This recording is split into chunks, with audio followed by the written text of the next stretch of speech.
Will their questionable tactics spell disaster for the blue team? She is going to sprint all the way home. Ghd now pounding out the last 10 yards of this workout. She will finish with a time of 8:14. That's 38 seconds faster than Samantha Briggs' previous time to beat. All of these athletes have strengths and weaknesses. Michelle Kinney took advantage of an event that really played her strengths. That first place will keep her in contention. Kristen Clemmer and Ghd Sit-Ups are both on pace to beat Samantha Briggs as well. That's important. They're going for second and third place overall, not just in this heat. Kristen giving everything she's got left as she crosses the finish line. Kristen Clemmer with a time of 8 minutes 43 seconds. And Ghd Sit-Ups sprinting the last 20 meters finishes at 8:49. Although these ladies make these events look easy, you can see now the pain that they have inflicted on themselves to get these fast times. And Michelle Kinney extremely happy with the result. Rebecca Boyd, who literally fell to the ground earlier in this workout, is now looking good. She's coming across the finish line now. She will have a time of 10 minutes and 50 seconds. Rebecca Boyd showing the heart of a champion. She was in a car accident just last week and has reported bouts of vertigo, which was the cause of her fall earlier in the workout. Firefighter Sam Briggs had the early time to beat 8 minutes and 52 seconds. 3 women in the final beat that time. Ghd Sit-Ups was edged out by Kristen Clemmer, and Michelle Kinney dominates the entire field. We're not even halfway done now. There's still a lot of points left. I think I can about as fast as I want to do that. I want to do it even faster. Oh, that hurt. Hurt my little body. At the end of 5 events, Kristen Clemmer, the 2010 champion, finds herself in first position. Closely behind by 2010 runner-up, Amy Thorstrom. Julie Boucher moves from first to third, but there's still 5 more. And we are done with the track for the 2000 Reebok CrossFit Games. Our winner in the triplet sprint event was Michelle Kinney, and we are experiencing deja vu. Kristen Clemmer in first, followed by Aislinn Annie in second, same as 2010. And the stakes are higher. Only the top 35 women are moving on to the killer cage inside the stadium. The quest continues for the title fittest on earth and $250,000. I'm Rory McKernan, along with Miranda Oldroyd. We'll see you next time.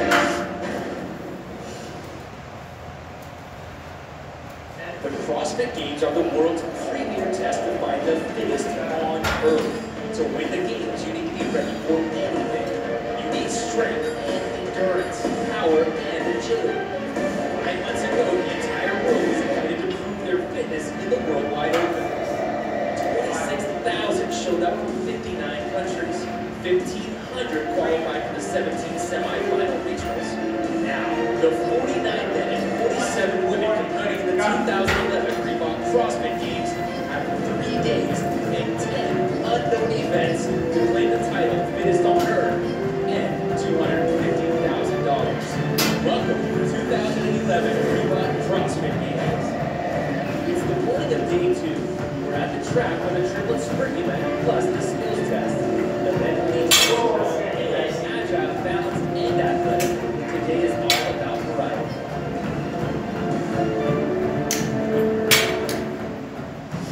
Welcome to the 2011 Reebok CrossFit Games. I'm Rory McKernan. And I'm Miranda Oldroyd. We are at the Home Depot Center in Carson, California, where the fittest athletes from around the world have gathered to compete for the title Fittest on Earth. Is everybody having a good time?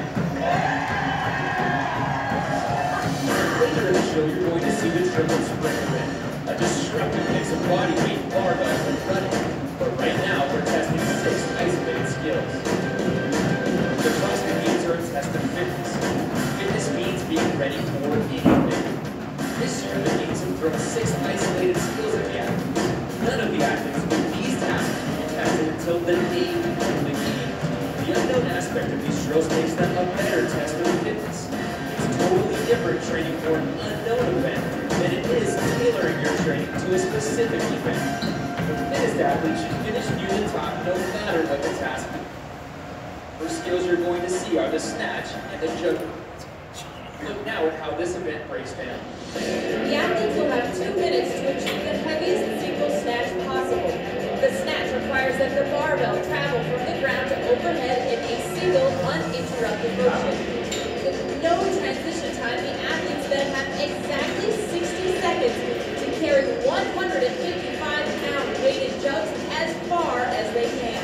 The jugs have been loaded halfway with water and lead shots, making them awkward and unstable. Going into the final heat, and I must say we've seen some very impressive performances. On the snatch, the big men, Asia Bartos, Spencer Hendel, they're currently tied for first, both with an amazing 265-pound snatch. Yeah, and in the jug carry, Patrick Burke has set the bar extremely high at 375 feet. Several other athletes were able to reach the turnaround point, but only Burke made it back across the yellow 75-yard line. The final heat, as always, is the top athletes, and this is no exception. Let's move them now. I'm Kristen Clemmer, and I'm from Park City, Utah. I own and train at CrossFit Park City. My name is Patrick Barber. I'm originally from Santa Cruz, California, and I train at CrossFit New Zealand. My name is Schmitt. I'm from Chesapeake, Virginia, and I train out of my garage. My name is Blair Morrison. I'm from Pulldown, California. I train at CrossFit. My name is Nate Schrader. I'm from Fayetteville, North Carolina. I'm a pitch trainer, and I train out of Brooklyn, CrossFit. I'm Rich Rowing, Cookville, Tennessee. I train at CrossFit Cookville. Those are your athletes to watch, but all of the heavy hitters will be in this heat taking on the snatch and the jug carry. 2 minutes, not a lot of time to find your 1 rep max in the most technical weightlifting movement in the world. There is a reason you see this lift in the Olympics. It's hard enough for most people just to pick 200 pounds up off the ground. These guys are going to be picking up 200 or more, throwing it over their heads, catching it in a squat, and standing up with it. You can't just rely on strength here. You also have to have really sound technique. In addition to that, they have to have a plan. In this short time frame, they have time for maybe 3 or 4 lifts. Rich running going for 205. Rich made it look easy, started conservative to get something on the board. With 1 in the bag, they'll now swing for the fences. Chris Wheeler now at 185 pounds. He's already well over his body weight on his opener. Successful lift for Chris. Ben Smith, 225. Ben pulled that very high. Your heaviest lift will require you to catch it in a squat. He's still got a long way to go. Dan Bailey going for 205 pounds. He's not as technically sound as some of the other athletes, but extremely strong. He makes that look easy. Hot 2 trap. Rich now going for 235. Oh, and he can't quite get underneath it. Rich at 235, a failure. But Nate Schrader at 225, they get that float very easily. Nate still looks very good in that lift. Here comes Chris Wheeler, 205 pounds. Chris qualified for nationals in his weight class earlier this year. In the green shirt on 235. Rich for 245. Rich, who missed 235, decides to go up despite that failure and nails it at 245. Maybe 225 pounds is good. Patrick Barber will now attempt 225 pounds. This is big weight for Pat Barber. You can see he's taking his time to focus and get set. This is not dissimilar from doing a free throw in front of thousands of people. You have to have your head in the right place. Barber, shaky at the top, but he makes it work. 225 pounds, a fantastic weight for an athlete of his size. Now just 20 seconds left on the clock. They have time for 1 more attempt. Rich Froning on the left of your screen and Ben Smith on the right, both going for 255 pounds. They'll both nail it. Now less than 10 seconds to compose themselves, switch gears and get ready to go directly into the jug carry. Their whole bodies are taxed by those snatch attempts, especially their grip, and they are off. They're going to get onto those jugs as quickly as possible. They don't want to waste any time. To understate it greatly, these jugs are extremely heavy. There's 155 pounds in each hand, 310 pounds total. They're filled with lead shot, then half filled with water. So that lead shot and water in there just sloshing around, making them very awkward and unstable. Nate Schrader at the bottom of your screen and Blair Morrison in the center are neck and neck as we pass the 50-yard line. They are your current leaders. Blair Morrison loves this type of event. He's always mixing in different elements and objects into his training. Past 75 yards when Blair puts his down. Rich Froning's in 3rd place. He is just right behind Blair. They can put them down as many times as they need to. The scores for total distance. If they get to this end line, they'll turn around and come back. Blair Morrison and Nate Schrader now just steps away. Blair approaches the turnaround point first, but it's Nate Schrader the first to pick up his jugs. Now Blair Morrison is down and Nate Schrader continues to march in the closing seconds. He will come up just 20 feet shy of the distance to beat by Pat Burke. 375 feet was what he needed. He fell about 20 feet short of that. Second place in that heat, Blair Morrison and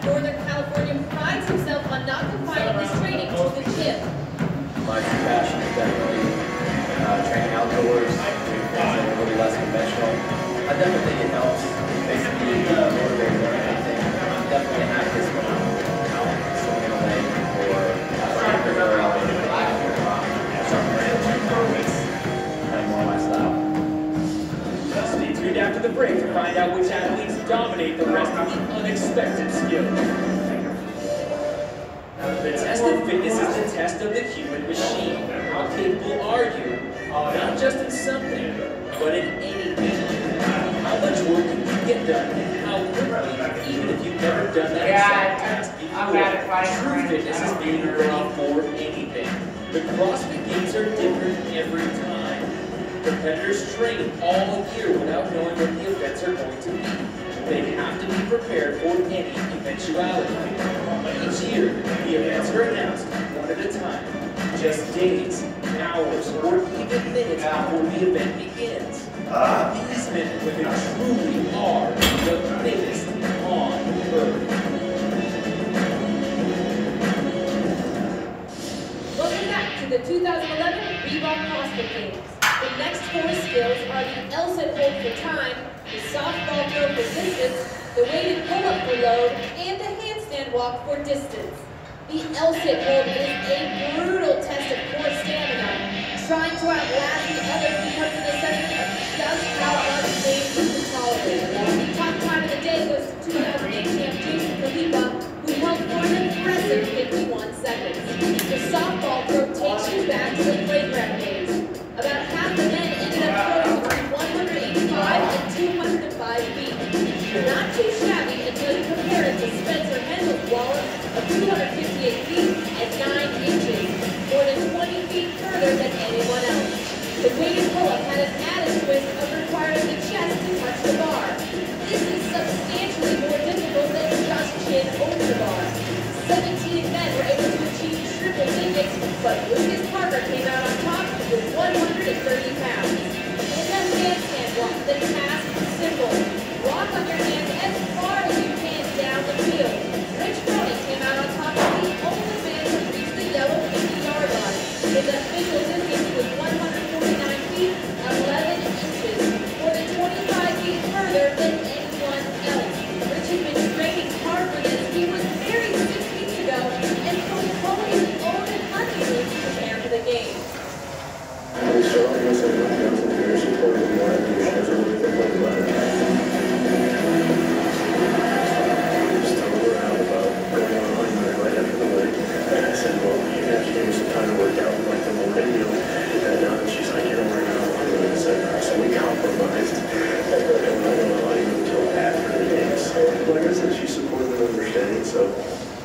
The support of his new wife seems to be paying off. Rich is currently in second place. The next event will be the triplet sprint, a test of body weight drills, high volume deadlifts, and running. In fact, it tests sprinting in a bigger way than any other event in CrossFit Games history. Dan Bailey of Columbus, Ohio was an accomplished 400-meter sprinter and maybe the fastest runner in the games. I ran track and field for Ohio University from 2003 to 2007. A year and a half ago, I was unemployed, living in my parents' basement. A very frustrating place to be for somebody who's 27 years old looking for a new job. I stumbled across CrossFit, and it's brought me all the way to the point of being a competitor to CrossFit and having a new job at Road Fitness. Will proven runner Dan Bailey have success in the triplet sprint, or will bigger athletes like Rich Froning and Ben Smith continue their domination? When we return. Welcome back to the Home Depot Center. The track with a triplet sprint is about to kick off. Let's take a look now at how this event breaks down. The next event is a triplet of ring muscle-ups, barbell deadlifts, and then sit-ups on the boot hand development, combined with sprints that increase in length at the end of each of the 4 rounds. Each round, the men start with 5 ring muscle-ups. They must hang with arms at full extension and press out to full extension at the top. They move on to 10 deadlifts at 245 pounds with the small 25-pound metal weights, increasing the difficulty by placing the bar closer to the ground. Next is 15 sit-ups on the Ghd. They touch the ground with both hands and then sit up to touch the pad. The men complete the first round by sprinting to the 25-yard line and back. In rounds 2, 3, and 4, they repeat the triplet, but then sprint further. First to the 50, then to the 75, and finally to the 100-yard line and back for time. The top athletes to this point in the competition are all in this heat. The time to beat is a blazing 7 minutes and 25 seconds, set earlier in the day by Austin Malleolo. If anyone's going to beat that time, it's going to be one of these guys. We've got the strongest runners in this heat. Dan Bailey was a collegiate-level 400-meter sprinter. His lifetime PR is 4 seconds off the world record. Josh Bridges, the family man from San Diego, has been CrossFit for 6 years. CrossFit original Patrick Barber played Division I volleyball at Cal State Northridge and took 4th in the 2008 games. Rich Froning is a strength and conditioning coach from Tennessee Tech. He took 1st on the rope and the handstand walk.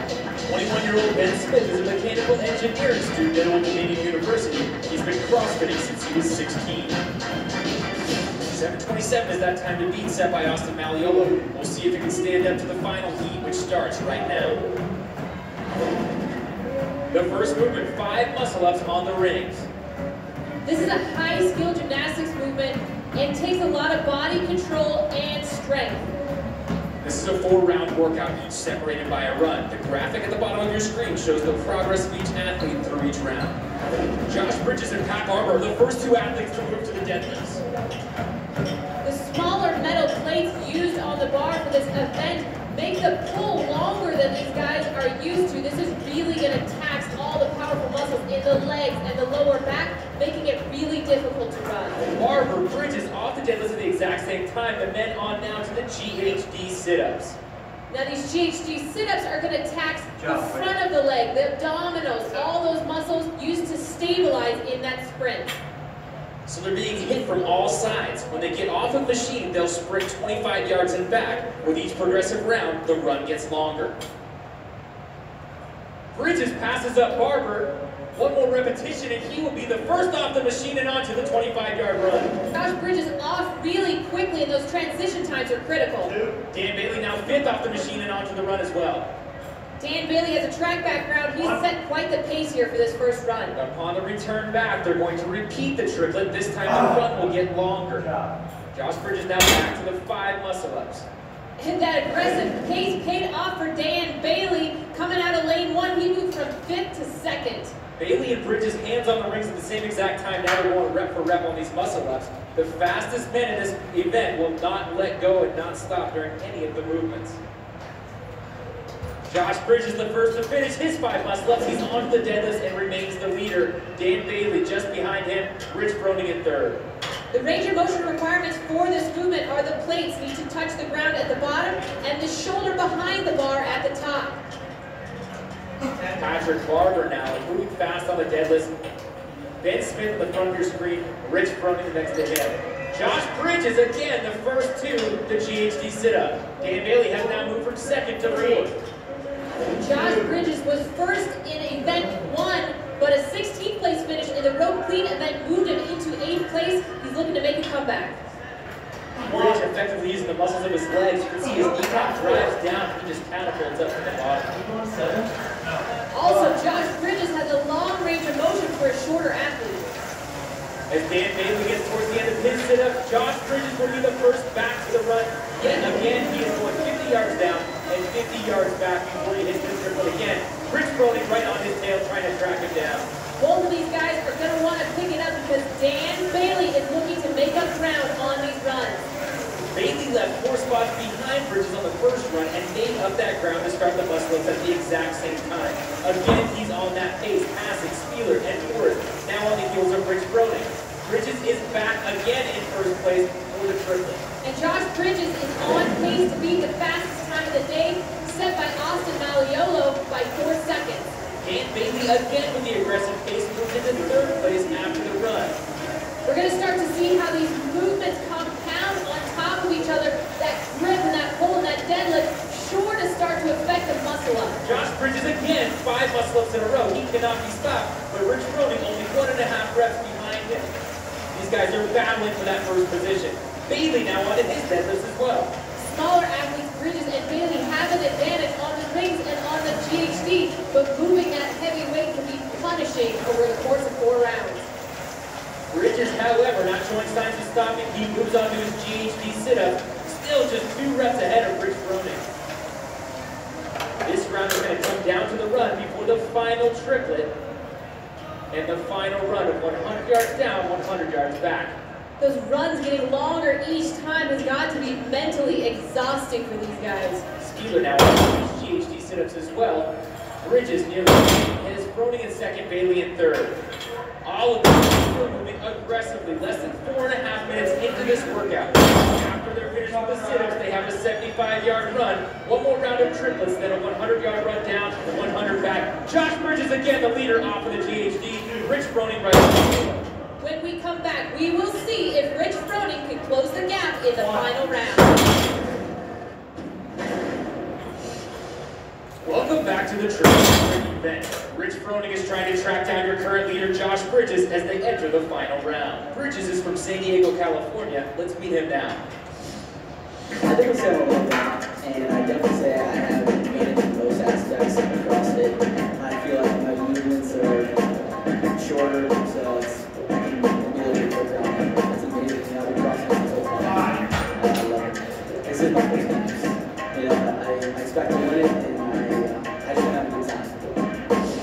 Josh Bridges is an active member of the U.S. Navy. He took first in the beach event. There's Rich Froning's point of view, chasing down Josh Bridges, who will be the first athlete back. This is the final round of the triplet. After this, the athletes will sprint out 100 yards, back 100 yards to the finish line. Josh Bridges, 2 reps in the bag as Froning starts his first. Now this is a high coordination skill, and we have seen athletes fail on this final set. Josh Bridges does not have the option to let go. Rich Froning is right on his tail. He's gone all 5 unbroken. He's now on to the deadlifts. From here on out, you will see both of these men taking it to their physical limits to win. And both of these guys on pace to beat that fastest time of the day set by Austin Malleolo, but not by much. They cannot slow down.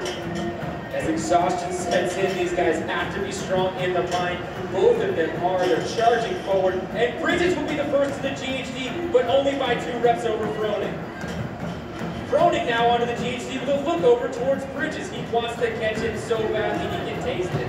Josh Bridges has 3 repetitions completed as Rich Froning gets his first. Dan Bailey now onto the GHD sit-ups as well. Bailey has a 400-meter track background, not who you want chasing you down on the final run. Rich Froning and Bridges both know that. They're going to sell out on this final run, giving it their all to cross that finish line first. Bridges, 2 reps stand between him and the final 200-yard run. He will be the first athlete onto the run. He's going to try and create as much distance as he can between him and Rich Froning. Rich Froning now onto the run as well, and we have a race. 100 yards has got to look far for these guys at this point. They are just exhausted, but Josh Bridges cannot afford to slow down. Less than 30 yards is separating Bridges from Froning. He's almost at the turnaround point now as Dan Bailey gets onto his last run.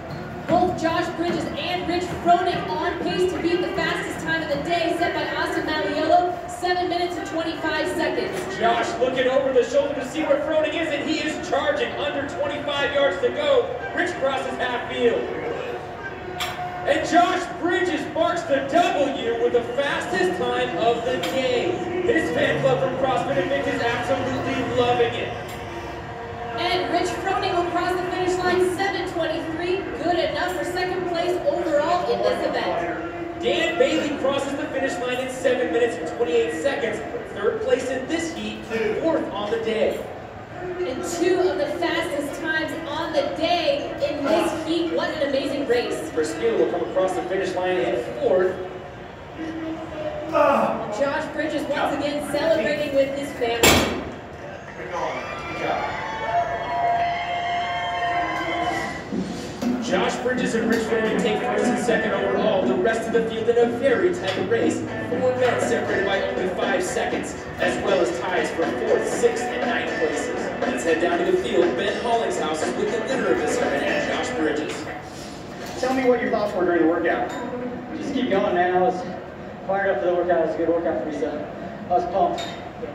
Right behind us is the famous Invictus Sea of Grain. So how does that help to motivate you during some of these hard walks? I'm just getting fired up just standing here right now, so I mean, it's awesome. It just feels, you can feel them throughout the whole workout, so it's great. So they teleport their energy or something magical. I can feel some gas and juju going on there, you know? the end of 5 events, Rich Brody moves into the top spot. Ben Schmitt drops to 2nd, and a first place finish in this event moves Josh Bridges into 6th. And we are done with the track for the 2011 Reebok CrossFit Games. Your winner for this event was Josh Bridges, who edged out Rich Brody.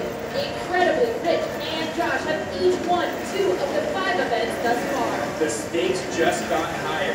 Only the top 35 men are moving on to the killer cage inside the stadium. The quest continues for the title, fittest on earth, and $250,000. I'm Rory McKernan, along with Miranda Oldroyd. We'll see you next time.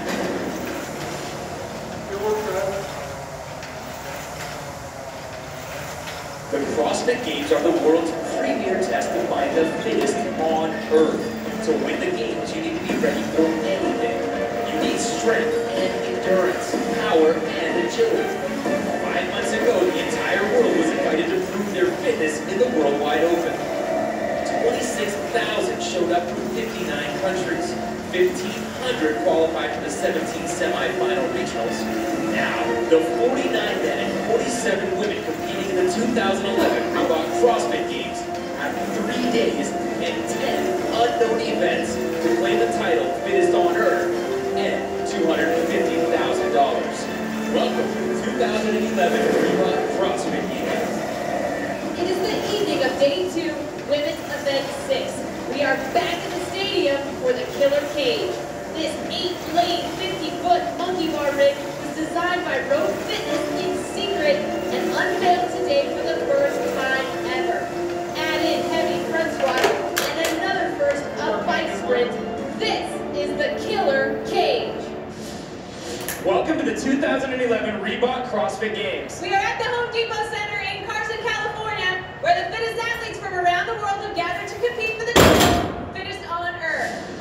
CrossFit is a fitness program that combines a wide variety of functional movements into a full-score workout. Weightlifting, powerlifting, strong gymnastics, running, swimming, rowing, biking. Constantly varied workouts ready for anyone. Tonight's workout is the Killer Cage. We have 2 drills that are brand new to the CrossFit Games, but were part of everyone's childhood. Monkey bars and bike sprints are combined with heavy squats for an unexpected 3-round workout. The stakes are now higher. The bottom 12 women were cut after the final skills event, and another 11 women will be eliminated after this event. 2010 champ Kristen Clemmer has pulled into first overall. She has a huge engine but has struggled in the past with unusual elements. Annie Thorsdottir from Iceland, currently in 2nd, is extremely strong and a former pole vaulter.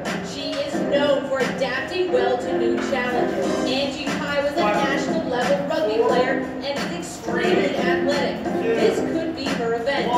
Elizabeth Agarwal is a competitive gymnast who is also very strong and quick. Watch for her to fly across the cage. Let's take a look now at how this event breaks down. Women's Event 6 is a 3-round triplet of heavy front squats, stationary bike sprints, and traversing across the monkey bars. In each round, the ladies must clean the 155-pound barbell from the ground onto their shoulders and perform 7 squats. For each rep to count, they must descend below parallel at the bottom and stand all the way up to the top. The next step is to sprint 700 meters on the stationary quad bike. The last element of each round is traversing down and back across the monkey bars for a total of 100 feet. They must touch the final bar with both hands. After 3 rounds are completed, the clock is stopped when the athlete runs across the white finish line. We are approaching Heat 3 of the Women's Killer Cage event. Some of the largest and strongest women are in this heat with regard to barbell work. The time to beat was set earlier by Lisa Shu, 8 minutes and 15 seconds. Let's meet some of the athletes trying to best that. Katie Hogan is typically the class clown, but she intentionally makes herself angry before heavy events. CrossFit Games vet Christy Phillips was a Division I lacrosse player and is currently a nurse at George Washington Hospital. Elizabeth Asenkamp competitive gymnastics career was cut short after 3 ACL tears and 7 knee surgeries. Her path to rehab led her to CrossFit. Canadian Angie Pye is a The lights have come on, the stadium is packed, and we're about to kick off Heat 3 of the Women's Killer Cage. The first element of this workout, 7 front squats at 155 pounds. 155 pounds for this movement is the heaviest we've seen in CrossFit competition. However, this heat is loaded with some of the strongest athletes in the games. These stronger athletes are jamming through the front squats, but it's Elizabeth Akinwale in a blue shirt who will be first onto the bike sprint. Elizabeth is a former gymnast and she trains at CrossFit Chicago. Now, 2 elements in this event, the watt bike and the killer cage, are brand new to CrossFit competition, and many of these athletes feeling this watt bike for the very first time. Angie Pye from British Columbia is looking very comfortable on that bike. She's a former rugby player. She was on Canada's national team, and she currently sits in 2nd place. I'm a mama of 2. That's my main gig. My daughter does CrossFit Kids. They love it, but they really don't care too much about what I'm doing unless I'm giving them a snack. I think that it's the best thing to do as a mama because it gives me an hour away from my kids where I don't have to think about anything but myself and what my body can do, and I think it's win-win for them and for me. Angie, one of the many impressive mothers competing in the games. Absolutely. I have 2 kids and I do not have a 6-pack like that. Stacey Kern is the first one to the killer cage, followed closely behind by Angie Pye and Elizabeth Akinwale. These ladies are feeling the cage for the first time, and we've seen people really struggle. But there's a race between Akinwale and Kern. Those girls look like they know what they're doing. Decades of gymnastics experience between the 2 of them paying off. Akinwale hangs on as Stacey Kern drops off, and now Akinwale headed back to the squats all by her lonesome. Akinwale with the no-drop turnaround. We have not seen any other female athlete attempt that. The crowd here is clearly pleased. They reward Akinwale with a huge applause as she returns for her